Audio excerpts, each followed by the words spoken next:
안녕하십니까 여러분. 계백장군 인사 올립니다. 오늘도 여러분들과 한번 같이 짚어보고 싶은 내용이 있어서 한번 의견을 한번 여러분 앞에 말씀드리고 싶어요. 오늘 제가 여러분 앞에 말씀드리고 싶은 사항은 이렇게 정리해봤어요. 조국 가족의 심리 혹은 생각 이런 거예요. 또 망상일 수도 있죠. 조국 가족의 흙수저는 금수저를 모릅니다. 왜냐하면 그런 생활을 해보지 못했기 때문에. 또한 금수저도 흙수저를 몰라요.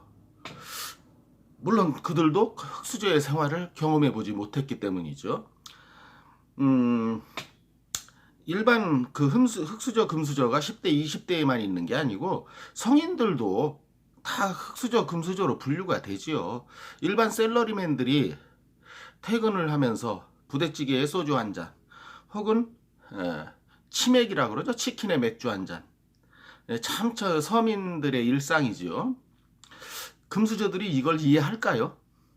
가령 강남에 가면은 뭐 템프론지 뭔지 해가지고 뭐 술 한 상에 1,500만 원짜리가 있다 그래요. 그리고 거기에 종사하는 여종업원들의 수입이 무려 월 5천만 원. 이런 세상을 서민이 이해할 수 있을까요? 1,500만 원이라는 현금을 모으기 위해서는 일반 서민들은 적금을 들어야 돼요. 3년, 5년씩. 또 서민들 중에 몇 천만 원이 없어서 전세금을 못 올려줘서 동반 자살까지 하는 경우도 왕왕 발생하지 않습니까? 이런 상황을 금수저들이 이해할까요? 죽어도 이해 못하죠. 이 금수저 부부, 조국과 조국 와이프, 금수저라고 자기 스스로가 기자회견에서 인정하지 않았습니까? 자기는 금수저로 큰 이 두 부부가 자식을 낳아서 자기들이 온갖 받아온 특혜와 혜택을 누리면서 살았듯이 똑같이 대물림을 했을 뿐이에요. 자기들 입장에선 그렇다는 거죠. 여기에 또 좀 플러스 알파가 들어갔을 수는 있죠. 자기들이 받았던 것보다. 그래서 자기들이 받은 거를 자녀에게 대물림을 하는데 이게 뭐가 문제라서 이렇게 세상이 떠들어대나. 그들의 심리는 그렇지 않을까 생각하는 게 제 생각입니다. 또 여기서 그 가족들이 한마디 한 걸 분석해 본다면은 조국이 한 말이지 않습니까? 얼마 전에 우리 가족은 도륙당했다. 이 도륙이라는 게 얼마나 무서운 말입니까? 사람이나 짐승을 아주 처참하게 죽이는데 거의 각을 떠서 죽이는 수준의 그 살생을 도륙이라고 표현하는데 언제 대한민국 검찰과 언론이 자기 가족을 도륙했단 말입니까? 그리고 자기 가족이 저지른 범죄 혐의가 없으면 아니 검찰이 멀쩡한 집안을 왜 도륙을 내요? 도륙이라는 말 자체도 틀린 말이지만은 여기에 뭐 정경심이는 뭐 내 사진은 특종 중에 특종이다. 아니 뭐 지가 이뻐서 기자들이 찍으려 그런다는 겁니까? 하도 쥐새끼처럼 두더지처럼 지하실로만 다니니까 검찰청에 가서도 전직 대통령도 섰었던 커터라인에 안 쓰고 특별 대우죠 진짜. 국민의 알 권리를 위해서 노력하는 기자들을 이렇게 뭐 말하자면 비하시키는 거죠. 그리고 그 딸년 조민이라는 거는 TBS인가 하는 그 교통방송 거기 그 평생 머리 안 깎는 놈 있죠. 지저분한 놈. 수염도 안 깎고. 그 김어준이가 하는 데 나와서 우리 가족은 언론의 사냥감이 됐다. 언론의 사냥감이 된 게 아니고 범죄 집단, 범죄 가족, 자기들이 이렇게 집단적으로 범죄를 저지르지 않았으면 검찰청이 밥 먹고 할 일 없다고, 언론이 밥 먹고 할 일 없다고 자기 가족을 조사하고 취재한단 말입니까? 왜 이런 쪽으로는 생각을 안 하는지. 이번에 그 영장이 발부되는 데 있어서도 정경심이가 판사한테 그랬다 그래요. 어떻게 한 가족을 이렇게 처참하게 할 수 있느냐. 참 이 사회에 비애가 든다는 식의 말을 했다 그래요. 아니 이년은 아직도 반성을 11가지를 전면 부인하고 있는 년이 반성이라는 걸 하겠습니까? 제가 아까 말씀드린 대로 자기들은 그냥 일상생활을 했을 뿐인데 그게 일상생활이었으니까요. 자기들한테는 그건 범죄라는 의식이 없었죠. 그런데 제가 정경심이한테 이 말은 꼭 한마디 하고 싶어요. 사회가 너희 가족을 전부 쑥대밭을 만든 게 아니고 파탄을 낸 게 아니고 너희 가족이 대한민국을 파탄낸 생각은 왜 안 하느냐고 내가 정경심이한테 꼭 묻고 싶습니다. 대한민국을 파탄낸 너희 가족은 정말 어떻게 국민 앞에 사죄를 해야 되는지 한번 그런 부분에 대해서도 네가 인간이라면 좀 생각해보라는 말을 꼭 전해주고 싶어요.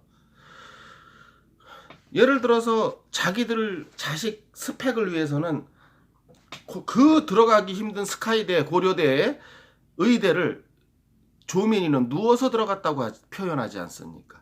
그 말 같지도 않은 가짜 스펙을 이용해서요. 그래서 정상적으로 떨어진 한 사람에 대해서 이 가족들에 대해서는 미안한 감이 없는 거예요. 뭐냐면은 금수저인 내 딸이 고려대 의대에 들어가기 위해서 흙수저 하나쯤이 불합격하는 게 뭐 대수냐? 우린 다 그렇게 살아왔는데 그게 평범한 우리의 삶이었는데 다만 떨어진 입학 부정으로 인해서 떨어진 한 명의 인생이 망가진 거에 대해서는 왜 생각을 안 하는 건지 이게 뭐가 옳다고 그렇게 서초동 검찰청 앞에 모여서 그렇게 조국 가족은 죄가 없다고 외치는지 그들도 얼마나 전부 금수저들로만 모인 집회인지는 모르겠습니다만은 정말 생각 없는 인간 쓰레기 집단이라고 생각합니다. 저는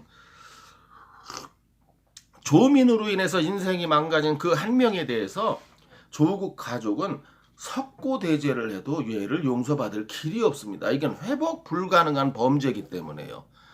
회복이 가능한 범죄가 있고 불가능한 범죄가 있잖아요. 이건 회복이 불가능한 범죄지요. 여기에 대해서는 전혀 미안한 감이 단 1%도 없다는 거죠. 형식적인 사과는 물론 조국이 하긴 했지만 그로 인해서 우리 딸 때문에 손해본 어떤 썸바리에 대해서는 내가 차자를 내서라도 모든 보상을 하기 위한 노력을 아끼지 않겠다. 이런 말은 조국 입에서 끝까지 안 나오고 있지 않습니까? 이게 바로 쓰레기 같은 조국 집단, 조국 가족 범죄단이요. 그걸 비호하고 있는 서초동에 모인 조국 수호, 검찰개혁, 조국 수호가 어떻게 검찰개혁이란 말입니까? 이 시위대가 바로 대한민국을 좀먹게 하는 바퀴벌레 같은 쓰레기 집단이라고 어찌 말하지 않을 수 있겠습니까? 입장을 바꿔놓고 저희 새끼가 조국 딸내미 때문에 고대 의대라는 그 대단한 학교를 불합격했다면 그래도 거기 가서 그렇게 소리 지를까요? 제가 그 쓰레기 집단에 모인 사람들한테 제가 묻고 싶은 말입니다. 그리고 또 여기에 전라도 깽깽이 빨갱이 집단들 있지 않습니까? 좌빨 플러스 전라도 깽깽이들. 전라도 사람들한테 묻고 싶어요. 아직도 당신들 생각에서는 조국 가족이 하늘을 우러러 한 점 부끄러움이 없는 떳떳한 가족이라고 생각하는지 도대체 그렇게 생각하는 당신들 뇌 속에는 뭐가 들어있는지 정말 정말 묻지 않을 수 없다는 말입니다. 예, 그래서 정말 이렇게 평생을 금수저로만 살아온 사람을 이렇게 그 검찰이 수사하는 과정을 보면서 평생을 흙수저로 살아온 저로서는 이 방송을 시청하시는 또는 대한민국 국민의 한 70에서 75%에 해당하는 많은 흙수저들이 이게 분개하지 않을 일인지 과연 조국 가족에게 되묻고 싶습니다. 예. 분명히 조민이 때문에 떨어진 어떤 정상적인 1위를 위해서는 반드시 찾아내서라도 그 사람 찾기 쉬워요. 거기 조민이가 입학 당시에 마지막 딱 합격자 다음 점수를 받은 그 사람이 선의의 피해자라는 거예요. 그 사람을 찾아내서 보상을 해야 된다는 거죠. 어떤 형태로든 간에 저희 가족의 전 재산을 다 정리해서라도 그렇다고 해서 그 사람의 인생이 보상이 되겠습니까? 말도 안 되는 소리지요. 이 주장에 대해서 여러분들은 어떻게 생각하시는지 댓글로 좀 남겨주시면 대단히 감사하겠습니다. 예, 오늘 영상 여기까지 하겠고요. 들어주시고 보아주셔서 감사하고 나가시기 전에 구독, 좋아요 꾹꾹 꽉꽉 눌러주시기를 간절히 부탁드립니다. 감사합니다. 안녕히 계세요.